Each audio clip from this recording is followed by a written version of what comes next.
Hi everyone, and welcome to the 345 podcast. I'm Henry, I'm Gordon, and I'm James, and today we'll be discussing if films can be historically accurate. No, and they shouldn't try to be. why not? Because when crafting a film or TV show, certain concessions have to be made to produce a coherent story. Take the opening to Saving Private Ryan. While a brilliant scene that was praised by D-Day veterans, it was inaccurate regarding how long the fighting lasted. The film makes it out the Allies took the beach within 30 minutes. In reality, it took them hours to win. You see such decisions all the time with historically based films. Not only are timelines and events shortened, sometimes they're reworked entirely. Other times, people are introduced who either weren't involved or are entirely made up. And when filmmakers decide to recreate history, you get abominations like Braveheart. Except that film wasn't trying to be accurate. The writer basically said as much in an interview. Plus, the opening narration said, "Historians from England will say I am a liar, but history is written by those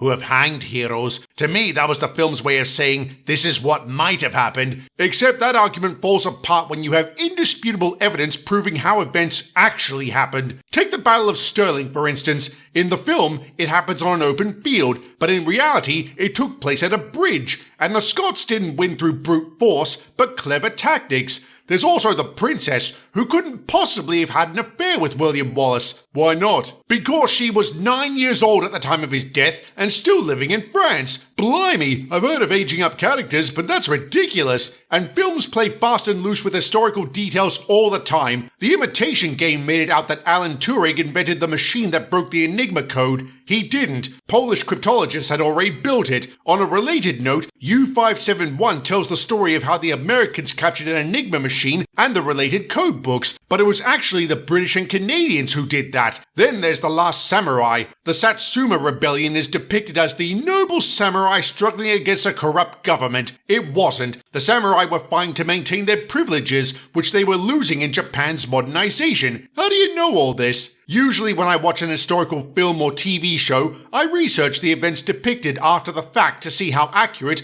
or inaccurate they are. More often than not, they fall into the latter category. What I find frustrating is there are people who are going to believe the history presented in these films is correct. Then they're idiots. Say what now? I know I defended Braveheart just now, but that's only because I found it entertaining. I never actually believed it was telling a history lesson, and anyone who does believe a film, TV show, etc. is trying to tell a history lesson is an idiot. That's hardly fair. If someone hasn't heard of an historical event, they can't be blamed for taking notice of it when it's presented in an entertaining way. No, they can't. But just because something is entertaining doesn't mean it's true. They should inspire people to look into the events themselves, like they have with you, Gordon. I take it you're not bothered by historical inaccuracies? Overall, no. I mean, if I don't know anything about the time or place a film is set in, how would I know? But I would know to call BS if Lincoln started tapping away on a smartphone. Fair enough. What about you, James? I don't believe films can be accurate because any sort of change they make, justified or not, does a disservice to the history being told. On the other hand, if they're fictional stories in an historical setting, that's different. Different in what way? Take Oh Brother, Where Art Thou? It's about 3 escaped convicts set during the Great Depression in the American South. The film itself is an adaptation of the Greek epic Homer's Odyssey. Since it isn't based on actual events, I'd argue historical accuracy is irrelevant. Within reason, of course. Like Henry, I wouldn't be too impressed if the characters drove around in Teslas.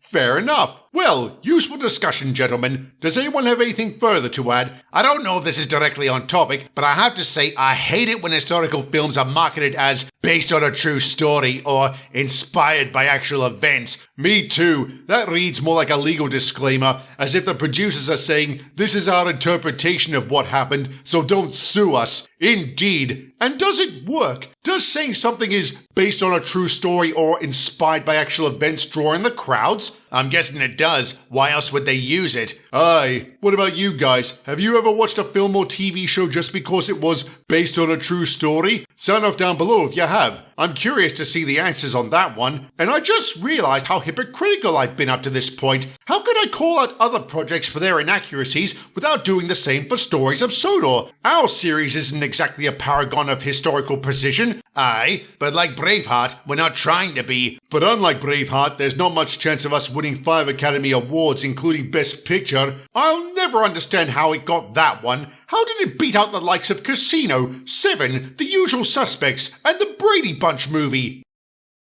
What? Nothing. Let's move on to the questions. How do non-faceless steam engines get their smoke boxes cleaned? We're able to blow the ash straight out through our funnels, somewhat like blowing our noses, or sneezing with hilarious results in my case. Yeah, right. Hilarious. Next question. Do engines get to choose how their whistles sound? No. Since they're attached to us before our first firing, we don't get to choose. And finally, can engines sleep on the job while their drivers control them? No. When we go to sleep, our brakes automatically lock on so we don't move. We hope that answered your questions. Sound off down below if you have any more. Also, what are your thoughts on today's topic? Do you think films can be historically accurate? And that's all we've got for today. So until next time, stay awesome.